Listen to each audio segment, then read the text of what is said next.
Welcome everybody. I'm happy to see so many people, so many students, researchers here for our Law After Lunch session. We have 1 hour as always. We are live, we are online, and a lot of people are also watching us on YouTube. And I'd just like to remind everybody that the presentation and the discussion will be live online. We're happy to welcome to be with us Fikremarkos Merso Birhanu, who is a professor, doctor of law with specialization on international economic law, international dispute settlement, human rights, intellectual property law, and regional integration law, of course, coming originally from Addis Ababa University. Firkemarkos has got his education there in Addis Ababa, but also in the United States. He was a researcher and fellow in Harvard and in Yale and taught at other universities in the US, but also elsewhere as well. He received his PhD in Japan.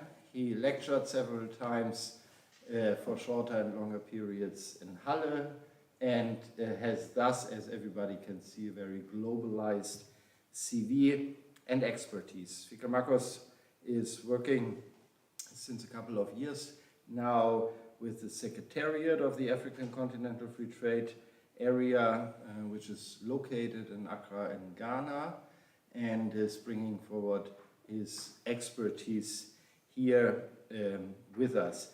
That, however, is of course exclusively and purely on his personal capacity and basis, and cannot and should not be associated somehow and in any way with the African Continental Free Trade Area, the Secretariat, or other institutions being involved in this process. We are very happy to have you here, Fikremarkos. Looking forward to a presentation on 55 countries together for trade, on where we are, where do we come from, where we are, and where will we be in terms of intra-African trade. The floor is yours.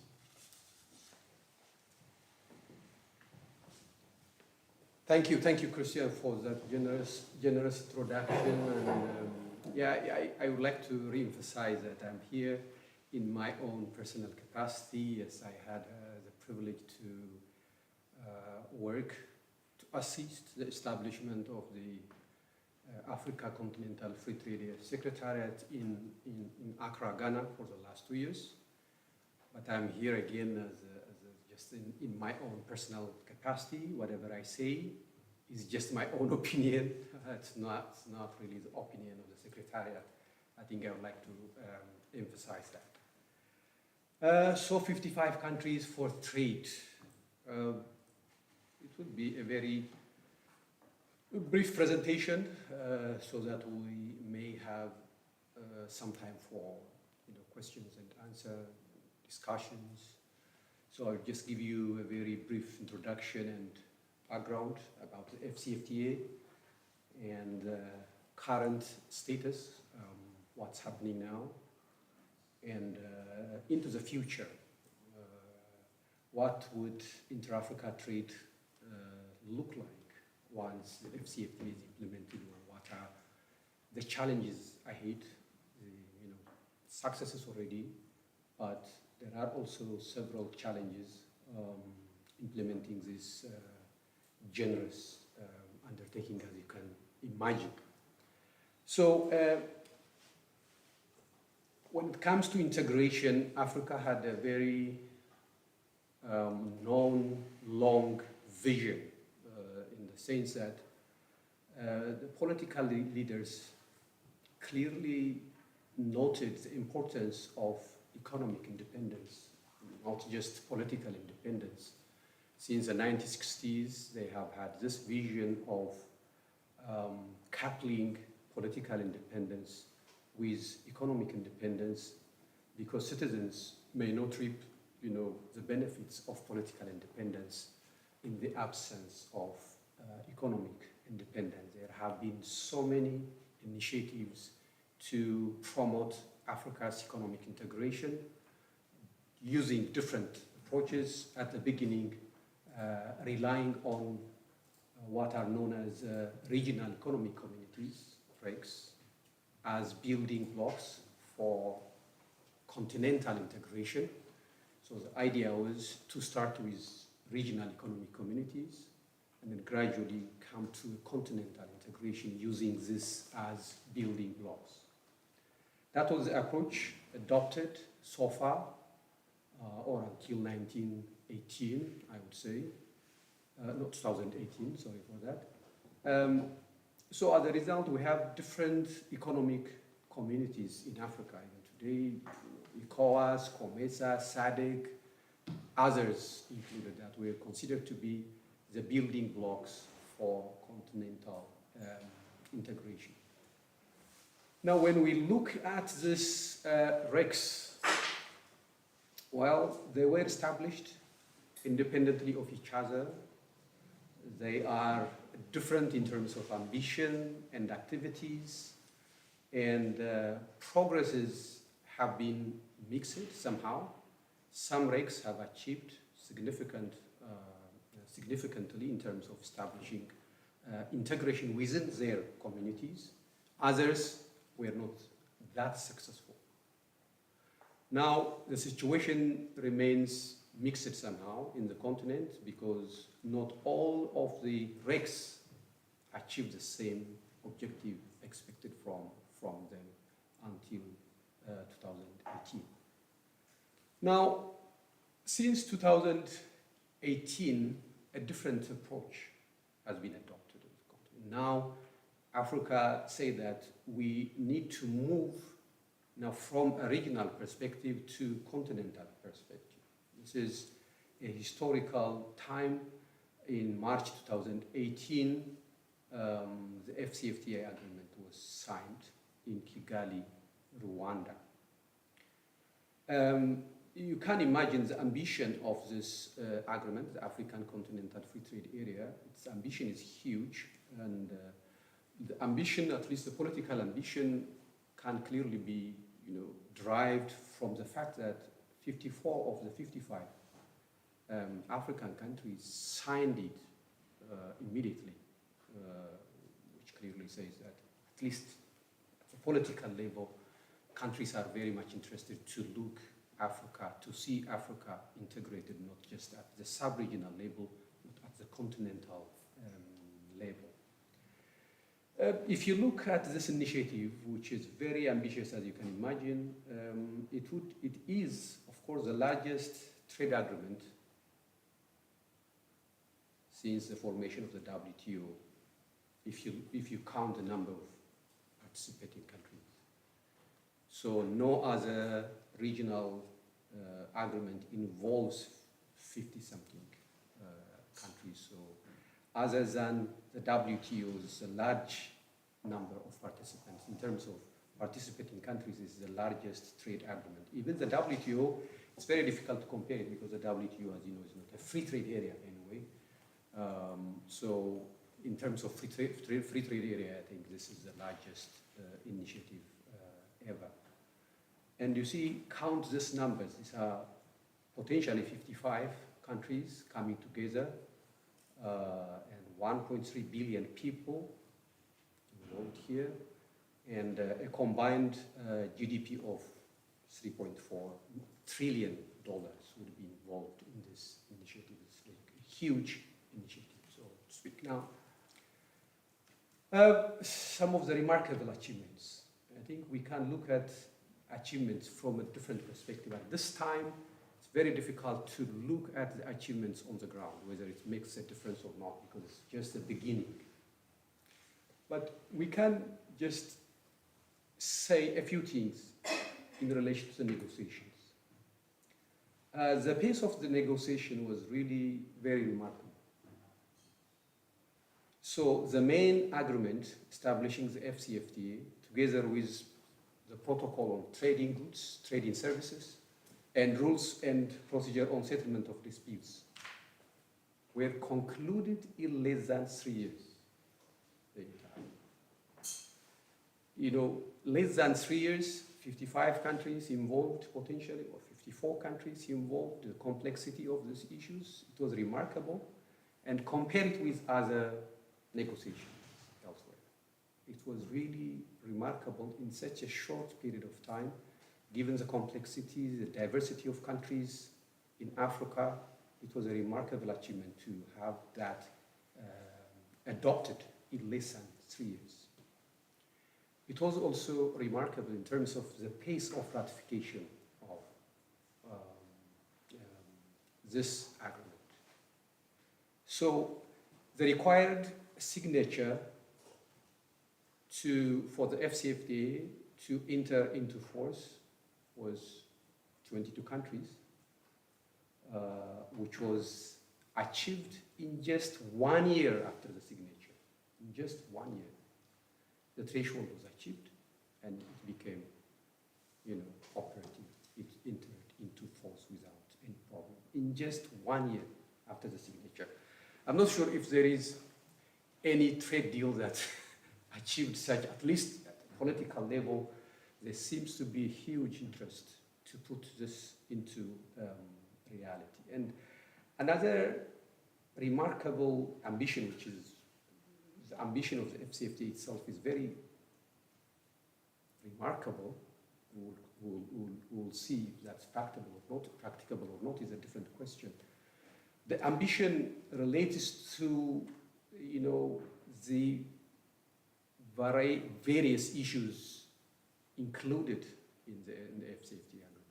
It's not just the traditional trade in goods, trade in services, but also other areas like intellectual property, investment, competition policy, even digital trade, and even youth and women in trade, which is going to be probably the first protocol exclusively dealing with this subject, given the context of Africa. Maybe that makes sense to address the unique challenges faced by women and youth. There is also a protocol dealing with women and youth in trade. So it's really very ambitious in terms of the scope of covering of issues. Now, so the status, what happened? Now we have, again, 54 signatories and 47 ratifications already. Another signal of a political commitment. At this stage, only 8 countries remain outside of the system, and we know that some of these countries are already in the process of ratification. We know some of the countries already, ratification issue is tabled to their parliament, and it is very likely that they will join soon. So only 8 countries highlighted in red. So Benin, Liberia, Libya, Madagascar, Somalia, South Sudan, Sudan, and Eritrea. These are the only countries remaining. Eritrea is, of course, the only country that has not yet signed even, not ratification. That's why only 54 signatories, with the exclusion of Eritrea. Eritrea has not yet signed the agreement, so we don't expect it to ratify without signature. Now, coming to the legal structure of the FCFTA, there are 3 layers when it comes to the legal structure. 3 layers here. The first is the main agreement, of course, the main agreement establishing the FCFTA that provides the basic principles, rights and objectives, rights and obligations of state parties, and so on and so forth. That's the core objective. You can compare this with the WTO agreement, the Marrakesh agreement, providing the general rules and principles. That is the first layer at the top. In the second layer, we have protocols here. Okay, protocols. These are specific subject matter documents, treaties. So they are, each deals specific subject matter. For example, we have protocol on goods, exclusively dealing with goods. We have protocol on investment, exclusively dealing with investment, protocol on digital trade, exclusively dealing with digital trade, and so on and so forth. These are subject matter agreements, protocols. In addition to that, there are also annexes to the protocols, which may provide additional detail for the respective annexes. So the main agreement, protocols, and annexes, as the case may be. Now, the negotiation on the protocols has been going on in different phases. Here, in phase 1, the protocols on goods, services, and dispute settlement were concluded already. In phase 2, investment, intellectual property, and competition have been concluded. They were just adopted this year. The only outstanding negotiations now at the FCFTA relate to digital trade and women and youth in trade. Those protocols are ongoing, negotiations are ongoing. They are supposed to be concluded before the end of the year. Once those protocols are concluded, then the package becomes complete. The package becomes complete. Of course, it doesn't mean that other issues will not be negotiated in the future, but at least for now, this will complete the entire legal framework. So this is basically the legal framework of the FCFTA. So you can see it's even broader than the WTO itself, as it covers issues which are not directly covered in the WTO agreement. So subject matters covered are really wider than even the WTO. Now, so that's where we stand now, without going into details. So what is the future now of this ambitious project? What's going to happen after now? We have the documents, we have the protocols, we have the institutions, and so on. So what are the prospects and challenges of the FCFTA as we look forward? Of course, it is not enough for the FCFTA to be negotiated, concluded, even ratified. It should be implemented, obviously. And as you know, implementation is at a national level. Not just implementation, the objective is clear. The FCFTA agreement says that the objective is to change lives, reduce poverty, and contribute economic development. That is yet to come, of course, but when we deal with the FCFTA, it should be in line with what the objective of the FCFTA agreement itself is. So it's still at the document level, at an agreement level, without going into implementation yet. So there is already a huge potential. Several studies show that if FCFTA is properly implemented, significant changes could be achieved through the system in terms of employment, industrial linkage, economic diversification, structural transformation, and so on. It may contribute. Several studies, of course, these are economic studies which are based on several assumptions, but all of this, World Bank, ECA, Africa Development Bank, clearly suggest maybe the contribution could vary from one study to another study, but in total, if the FCFTA is implemented, there is a huge potential to promote employment, industrial linkage, economic diversification, and structural transformation in Africa. In the long term, the FCFTA is expected to, improve intra-Africa trade by more than 50%. These are also studies. They may not exactly be the same. And of course, welfare gains amounting to 16 billion. I'm not sure this is a big amount in terms of gain for like 55 countries, 1.3 billion people living in that continent. But this is the positive side, the potential. Now, how about the challenges? Well, so far so good. As we said earlier, the ambition seems to be very huge, looking at the number of ratifications and engagement and so on and so forth. But you see, when you come to reality, there are certain issues that need to be considered looking into the future. So let's look at, just briefly, the diversity of countries coming together under the FCFTA, a wide variation. For example, in terms of economic size, we're talking about 1 billion. The range is between 1 billion in terms of GDP and 350 billion. So this is a continent with a huge, variation in terms of economic size. So how does that impact the operationalization of the FCFTA?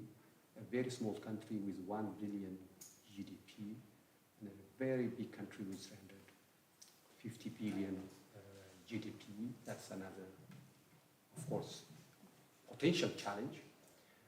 Same is population size. The difference is 190 million and less than 100,000. So the variation is huge again. So in some cases, less than 100,000 population. In some other cases, nearly now 200 million. That variation may have its own impact. In terms of GDP per capita, again, there is a huge difference between $20,000 and $250.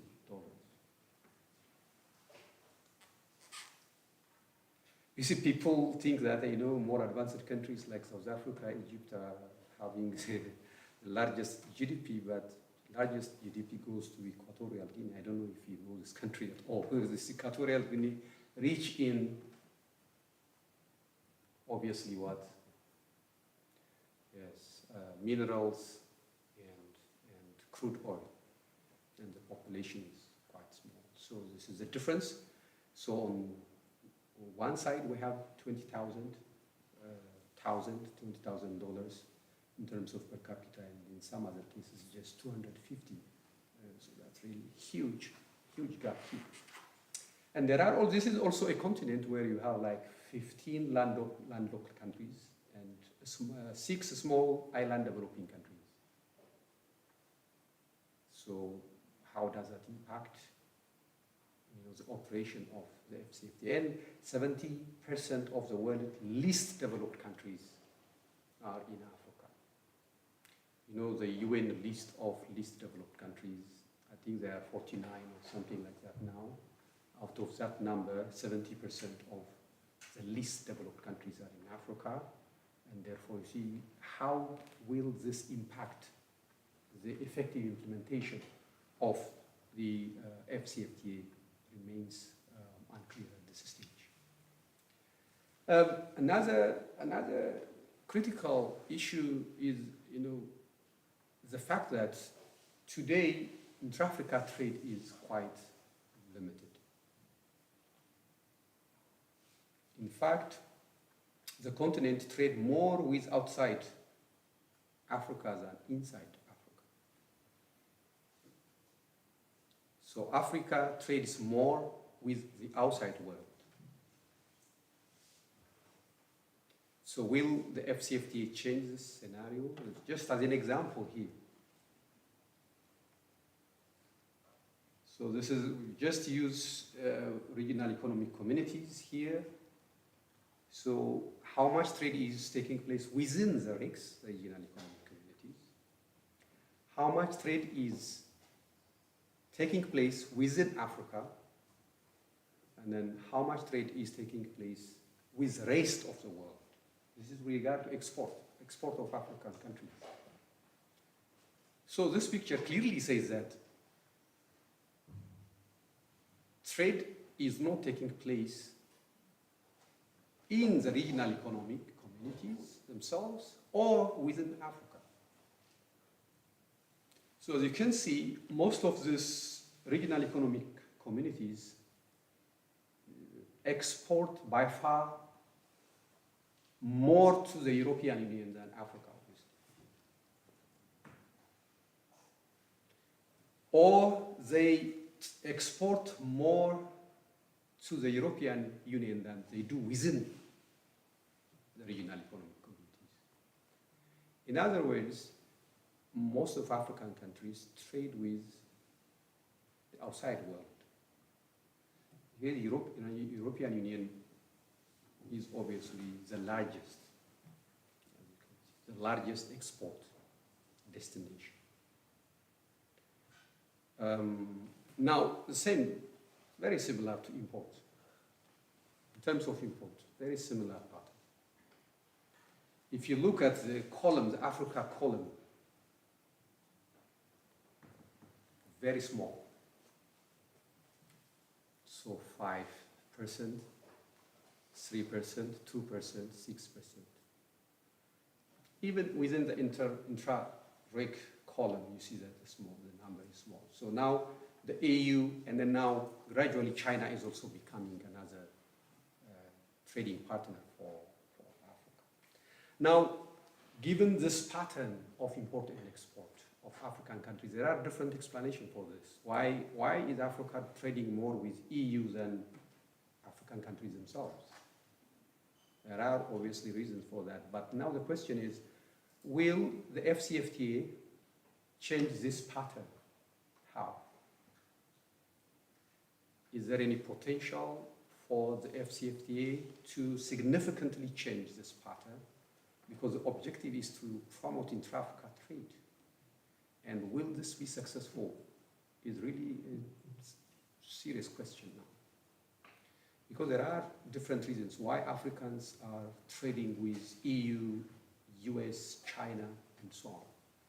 See, many of these countries have special and differential market access in the European Union, the US, and other places. So they want to export more because they have special market access, facilities in those countries. Will the FCFTA now change the trade pattern of African countries? What would be the incentive? What would be the incentive for these countries to trade within Africa if they have like a special, tariff-free, quota-free market access opportunities elsewhere? What is the incentive of these countries? So when you just go into the details, this is a significant challenge, especially for the least developed countries, large number. You know that the market access opportunities are really very attractive. The European Union market is huge itself. And that is free. There is no any quota, there is no any principle, there is no any tariff whatsoever. So there is an incentive for that. And then another challenge obviously is like many African countries produce very similar products. Very similar products, primary products. Countries produce coffee, tea. Obviously, intra-Africa trade becomes a challenge. The market will naturally be outside of Africa and other reasons.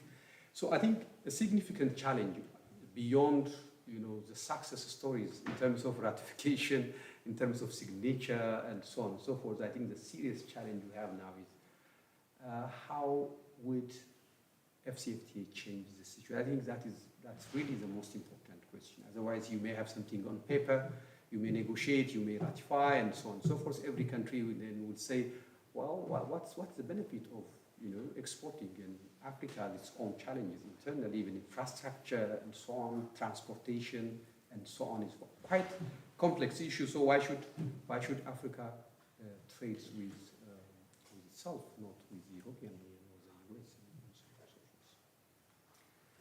forth? Another challenge we have here: how to ensure internal trade policy coherence. I told you before, the assumption was that once the FCFTA becomes operational, regional economic communities will go away at the beginning. And you see, the way regional communities are structured, very, very complex. You can see duplication of membership. One country being a member of this and that, and just like so. If you take it, only 12 African countries belong to a single regional economic community. Only 12. 33 of them belong to two regional economic communities.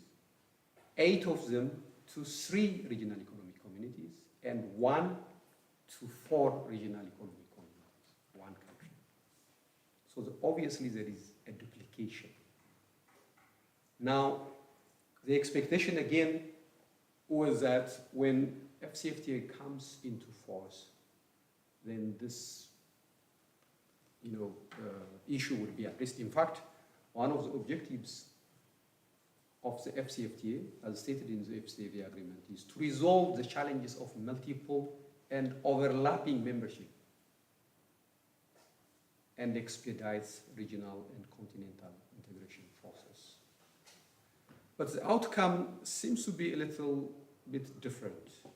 If you look at Article 19 of the FCFTA agreement, it suggests the coexistence of FCFTA and regional economic communities. Coexistence, especially those regional economic communities that have achieved a higher level of integration. The higher level of integration will coexist with the FCFTA.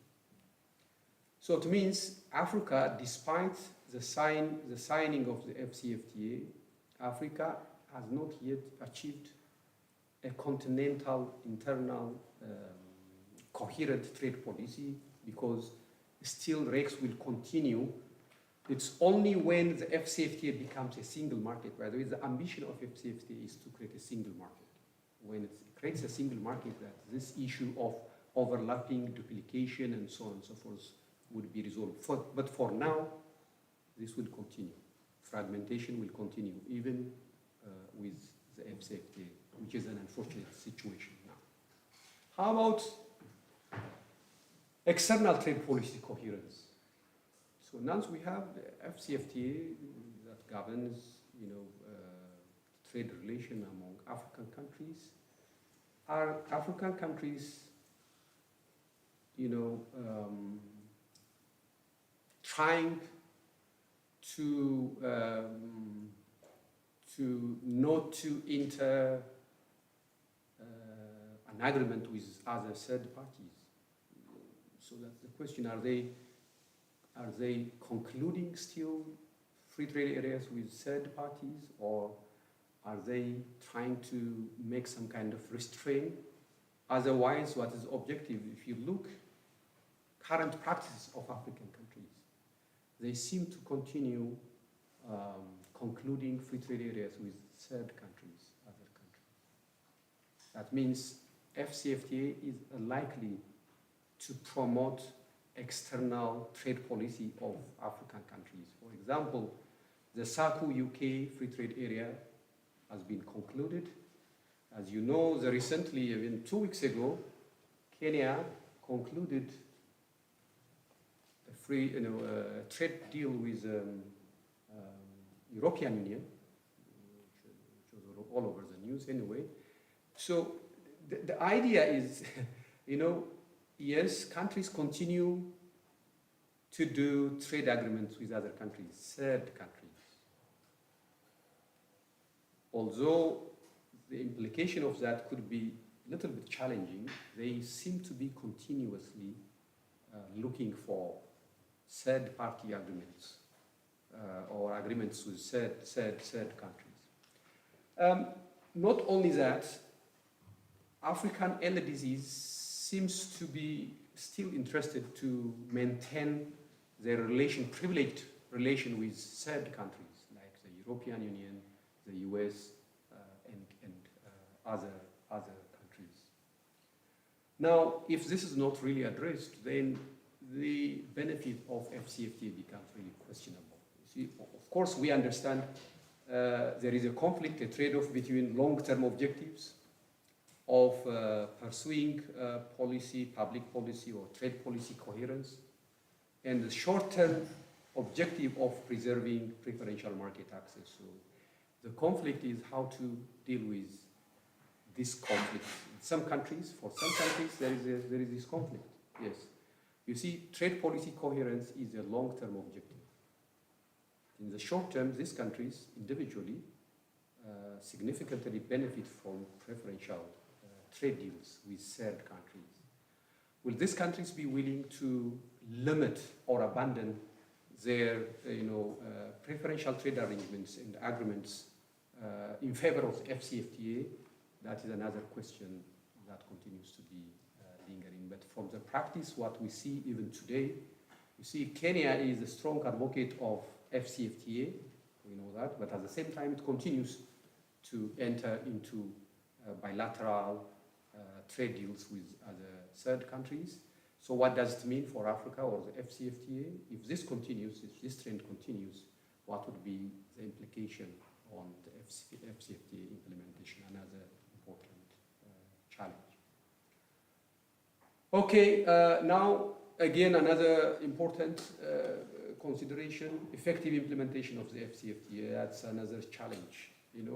Implementation is quite a challenging exercise. So far, it was about negotiation. It was about adopting different legal instruments, protocols, and so on and so forth. But now the question is how to implement it. Implementation requires quite a number of activities still. For example, there is a need to create the required institutions and structures envisaged by the different agreements and protocols. There are different institutions to be established, committees, subcommittees. Each of the protocol requires a number of committees and subcommittees in order to effectively implement that particular protocol. And there are also different mechanisms to be put in place yet, such as the dispute settlement mechanism. Although there is a protocol on dispute settlement mechanism, it has not yet been fully established. Of course, there is no trade, there is no dispute, of course, but still it is part of the system to be established. There are also systems, mechanisms with regard to non-tariff barriers, with regard to subsidies, and so on and so forth. Those mechanisms should be put in place for the FCFTA to be implemented. And more importantly, you see, if states are really interested in the FCFTA, they should incorporate the FCFTA agreement into their respective laws and regulations. That's where we have a challenge now. So 47 countries ratified it, but only few countries have put the agreement into their respective national laws. Until such time that these agreements are transplanted into national laws, simply they remain on paper. Because at the national level, there is no possibility to proceed. I mean, nobody recognizes FCFTA if it's not really entered into the national legislation of each of the countries. For example, the tariff schedule agreed upon at the FCFTA should be gazetted at the national level. Otherwise, the tariff officers in the national customs offices will not recognize FCFTA. I mean, one cannot say, according to FCFTA, I cannot pay this tariff or not. It doesn't work like that. It should be transplanted into the national legal system. So far, that has been what we have been doing. Yes, they ratified it, but so far, only 10 countries have really put those commitments into the national legal system, for example, with regard to tariffs. Which means only those countries can really start to trade at this time, because otherwise no customs officer or no institution will recognize something which is not in the law of that particular country. And okay, that's another important challenge. And outstanding technical works remain, one of which is rules of origin. Rules of origin is very critical to start trading under the FCFTA. If rules of origin is not agreed upon, especially with regard to trading goods, there is no trade. So negotiations have been going on rules of origin so far. About 89% of the tariff lines have already been agreed.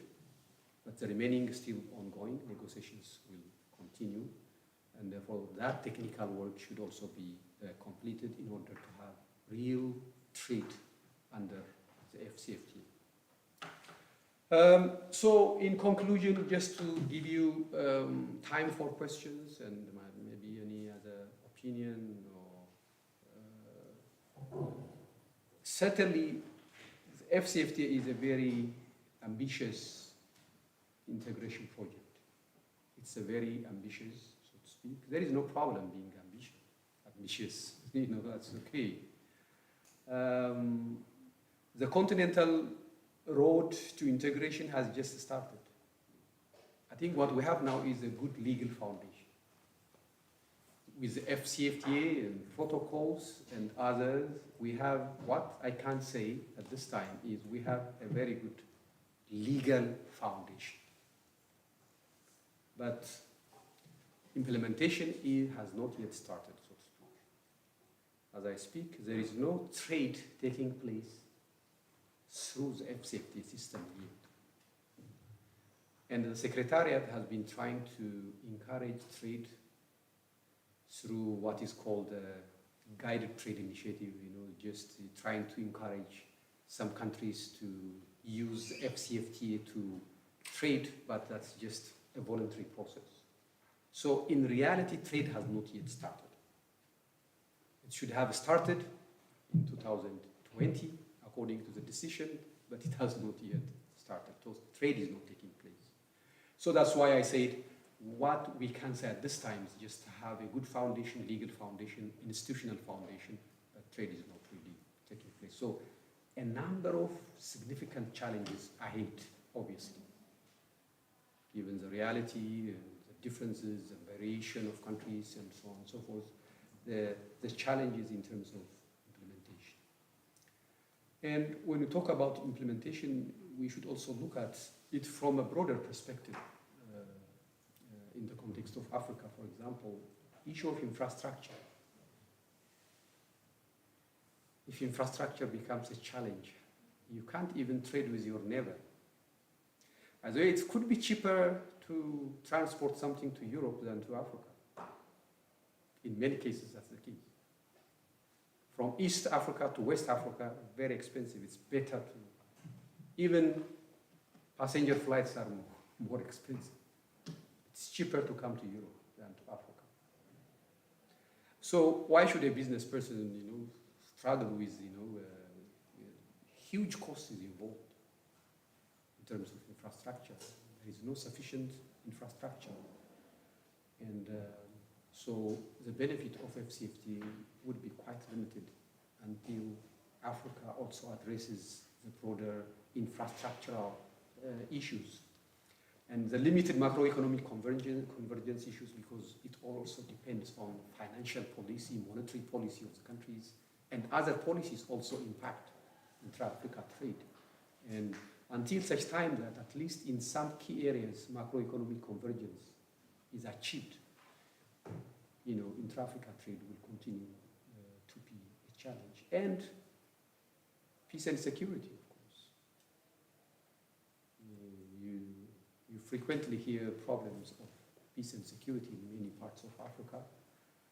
So in a situation where there is no peace and security, trade cannot flourish, obviously. So Africa should also address its challenges with regard to peace and security. So in conclusion, I can say that this is just the beginning of a very, very long journey for Africa's integration, but I am also optimistic, you know.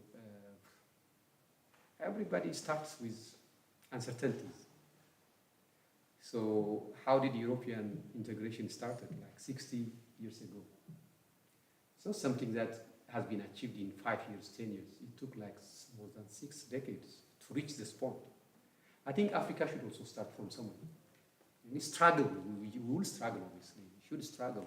We just started. And then through time, I'm sure things may get better. It's a good start, but so many challenges remaining. But I also understand that it's really a historical decision, despite all the challenges. So it will take us time, but I think Africa will be very thank you for your attention. If you have any question, explanation, or even addition, Martha can also add. I mean, if you have anything to add, if I miss anything, you can add. But otherwise, thank you for your attention.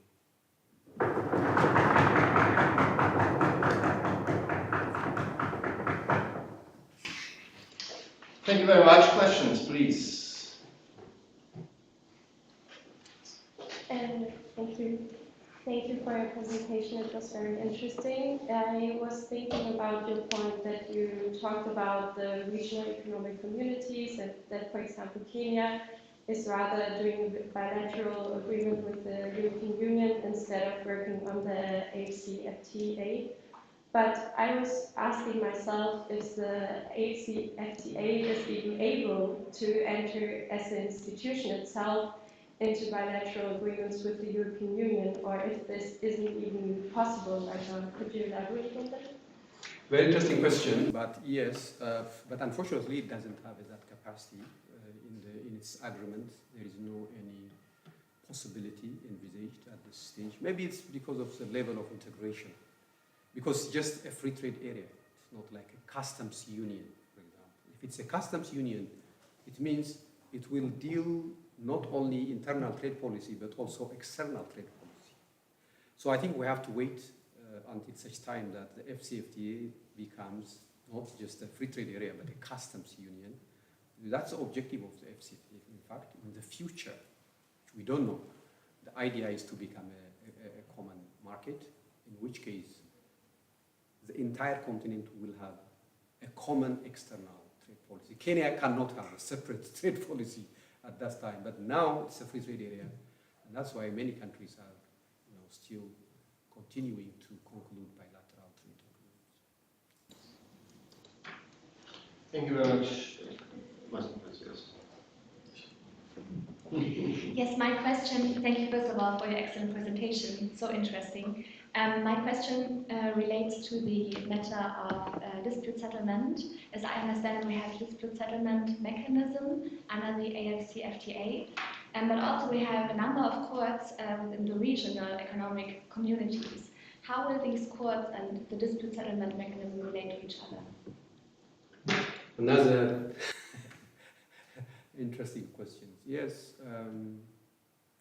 the regional economic communities are considered to be building blocks of the FCFTA, but the way it's understood now is that any dispute arising from any of the agreements of the FCFTA, which involve any of the agreements of the FCFTA, exclusively the FCFTA dispute settlement system will have jurisdiction.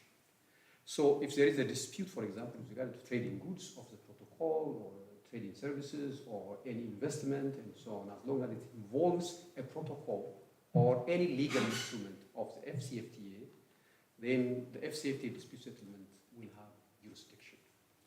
But having said that, I think this will arise in the future. When the dispute settlement is actually established, we have the protocols already adopted, and by the way, even the panelists have been selected, members of the panel, 4 of the 5. One is still missing, but we'll continue. But once I think operation becomes, because I know this dispute from other regional economic communities, it is very likely that this will arise, and the agreement does not address this issue directly. And I think, in my view, it is now for the appellate body of the FCFTA to handle this issue when it's raised during a dispute settlement system. Otherwise, I fully agree there may be a potential tension, depending on the participating countries, the countries in the dispute. So, which will have a precedence over the other. We know in other regional economic communities, these issues have been debated and discussed. Even in the WTO, I think these issues were raised. So I think, as far as the legal instruments are concerned, there is no clear answer for that. I think we have to wait until we have some jurisprudence on this issue. Otherwise, I think this is like a gray area we know, which we don't have answer at this stage. But I think that's going to be the case. I have two questions kind of designed to learn a bit more about the African free trade area. So the first is if we take a global view and kind of look at the global map of free trade agreements, right? We'll see that there are in different regions a lot of different free trade agreements. So what characterizes kind of the African free trade agreement, like in terms of substantive law and policy? Is there like a certain distinctiveness that maybe distinguishes it from other regional free trade agreements? The second question, one of the long-standing debates in international trade law is the issue how the international trade regime addresses non-trade concerns, trade and human rights, trade and environment, trade and employment rights. How does what are some of the rules, mechanisms, and institutions in the African free trade area to address those non-trade concerns? Again, these are tough questions, of course, but I'll try. So, what makes it different? Is there any contribution to what we have already in globally? I mean, what is the contribution of the African continental free trade area? I don't know. I think there are some innovations here. For example, the protocol on women and youth in trade, which is quite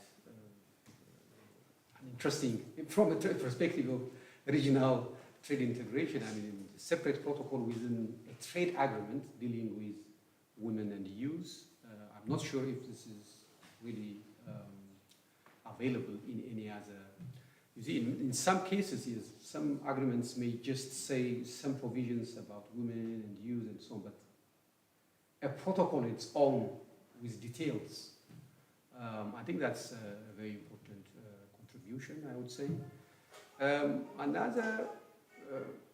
Another contribution, I'm not sure we have to look again. There has been, at least in theory, an attempt to Africanize. We will have a presentation on Africanization of the investment protocol, the investment regime next week. I'm not sure if that has been successful or not. That presentation will tell us next week. Also, there were attempts here and there, even in the other provisions, in the other negotiations I participated in, investment, digital trade, and intellectual property protocols. There has been an attempt to incorporate some innovative provisions, even though globally there is no consensus on those issues. For example, from exactly what I see in the protocol on intellectual property, the declaration, in terms of genetic resources, traditional knowledge, is like the so-called the requirements of declaring the source of the genetic resource, traditional knowledge, benefit sharing, the dispute between the Convention on Biodiversity and intellectual property in the WTO, WIPO. Although the debate is still going on at the global level, there is no any consensus. I think the protocol tried to make, maybe for the first time in an IP protocol, to create a clear link between the Convention on Biodiversity and intellectual property rights directly. So there is a clear. So in each of the protocol, there are certain provisions which could be a little innovative, I would say. But the fundamentals are very similar. You should not forget that most of African countries are members of the WTO. So they cannot go against the rules of WTO. So our innovative capacity is quite limited. We just try to exploit gray areas here and there somehow to fit it into African context, but we have to also understand the broader perspective. I mean, these are all, except maybe 9 countries, the rest WTO members. So they will not accept any obligation, even if you try to be innovative. So innovative without going against the global order that we have, I think there are attempts. But the rest, for example, trade in services and so on, key principles, provisions, they are very similar to the WTO. Trade and other issues, I think I have already answered. Mine maybe already, so that's how we see it. Yes. Please. Thank you for your lecture. My question is, does the African Continental Free Trade Area aspire to pursue further integration beyond trade, similar to European Union model, where the further political integration is considered necessary to maintain a free trade union? Good. Well, you see, the way this agreement is envisaged at this moment is just a free trade area. So I'm sure when the ambition is to create a single market, in the agreement says that this is just a transition. So at some point, Africa will be just a single market. So after that, what's going to happen requires a decision, of course, like to become a European Union. But I think if you look at the different documents of the African Union, the establishment of African Union, the vision is there. The European Union is the vision to become like politically unified, not just economically unified. Since the 1960s, look at the African, before it was the Organization of African Union, now the African Union. If you look at the establishing documents, they all talk about not just trade integration, but political integration. So the long vision is there, but it's just a matter of time, probably. We start with trade integration and then gradually expand it to like political integration. So I cannot rule out that. That is, I think, the ambition is there, but I don't know when. That's, I think, this generation. Yes. Christina. Yeah, just a question regarding implementation under domestic law. Is there a requirement under the AFCFTA or a given timeline for signatories to implement the principles in international law, or is that just up to good faith? Well, a good question. I mean, once a country ratifies this protocol, an agreement, so it requires national processes to implement it, to put it in place in legislation and so on and so forth. But at the political, there is no any specific period in the agreement themselves. But the heads of the African Union decided that all members of the African Union, party to the FCFTA, should start trading in 2020, January 1, 2020. Now, we came with that decision. This is the highest decision-making body. Now, at the FCFTA, we came back with this decision. So what shall we do now with this decision? It's a political decision, but then there was a requirement to start trade on January 1, 2020. Is it possible? So it was, it was not possible to trade because, if countries have not put in place the necessary legislation at the internal level, at the national level, how do you do trade? Because the customs will not recognize it, other institutions will not recognize it. So I think that's where a lot of work should be done now at this time. I think the next frontier for the FCFTA is to push countries to put in place national legislation to implement the FCFTA. I think the focus so far has been at the continental level. I think the time is now to look at the national level, because implementation is impossible at the continental level. It's going to be implemented at the national level. I think the next phase of the focus should be national level. But so far, yes, only, as I told you, only 10 countries gazetted their commitment in national law. The rest, no. Is there plans to have conversations surrounding that? Always. I mean, they say, yes, we are going to do it. They go back and then, then we ask, and then we follow up. In every meeting, this is really, so even missions like, everybody moves to different countries and, talking to people, do you need capacity or what's your challenge to put, national legislation, we can help you and so on and so forth. There is a department working on that because at the end of the day, FCFTA becomes meaningless if it's not implemented at the national level. Trying, but still not successful. Yes. But can you, sorry, just very quick follow-up. Isn't there an implementation phase until 2030 when the single market is supposed to be established? Or am I wrong? 20? Isn't there 10 years after entry into force of the agreement? Isn't there 10 years transition period? Yeah, but that's for liberalization of tariffs. Yeah. So the ambition is to liberalize 97% of African trade within 10 years. Within 10 years. But every year there is a commitment. Yeah. For every year, it's not like 10 years. Every year No, that's you have to. gradually. Yes, Yeah. yes. But that's important to know that Yeah. in the end the single market is not there yet. So the implementation is not for this one single market already now, but for the steps towards a single market in 10 years. I think we should make this very clear. I mean, trade can take place now. It's just that 97% of trade cannot take place now. Yes, that's 97% of trade will take place after 10 years. And I think there is a calculation. Every country, like every year, they should liberalize certain aspects like 25%, 20% of trade and so on and so forth. Every year there is a commitment for that. So within that, trade can continue. So they should not wait until, and that's not the expectation. We are not expecting them to stay for 10 years. Yes.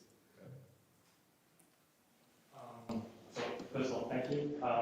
Do you see an issue in the fact that most of the substantive obligations are similar to WTO obligations, especially in regards to dispute settlement mechanisms, while the same, right? So the text first, so they even had a functioning appellate body, so couldn't that lead to incoherence between inter-African trade and disputes within the African continent? And the WTO system. So could that lead to any incoherence?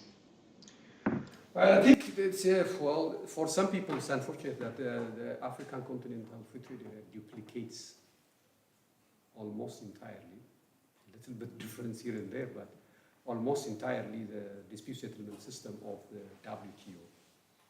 Well, we understand on the one hand they want not to go against the rules of the dispute settlement under the WTO because most of African countries are members of the WTO. But I think there was a chance to be more innovative, to be frank with you, to be more innovative, taking into account Africa's reality. For example, there were suggestions to include some less legalistic, mechanisms, more like friendly ways of resolving disputes in the context of Africa. There were people who were saying that we should not fight just like in a court of law. We should have like African tradition and so on and so forth. But unfortunately, that didn't work out. And we see, what we see is just, so we have like a panel, you have to go to consultation, and then you have a panel and the appellate body and blah, blah, blah, review. The same thing, and enforcement, retaliation, and so on. So the same thing is really core, at the core of it. There are certain provisions, in terms of the rules for each of this, but at the core of it, it's like a WTO. So I would say personally that it's an opportunity missed in the continent, because I know that everybody complains in Africa about the dispute settlement system of WTO. And limitation, I mean, how many countries are participating in the dispute settlement system of WTO from Africa? If you see the statistics, you see that Africa is completely excluded. think there are not more than 3 countries so far. And they are all as respondents. So in other words, they were taken to the WTO dispute settlement system. I don't know any country that initiated a dispute settlement system, initiated a dispute at the WTO. So what's the problem here? So if the WTO dispute settlement system doesn't work for Africa, so there was opportunity for Africa to be more innovative and to bring about some changes to the dispute settlement system in the context of the FCFTA. And I think that chance has been missed, unfortunately. So it's really basically the same. I think we have to stop. Time is unfortunately over. Thank you very much, Fikremarkos. It was great. It was. It's a development we certainly will follow. We have to follow from an economic perspective, but also from a legal perspective. Just considering that it is such a huge and one of the newest regional integration agreement we have. A lot more to discuss. We have, and last word, next week, Firkemarkos indicated already, a presentation by Marta, who is with us here, on one of the protocols, that is the investment protocol, very challenging because investment protection law as such is challenging. And so I would be happy if all of you will also join, same time, same place, next week here. Yeah. See you then. Thanks.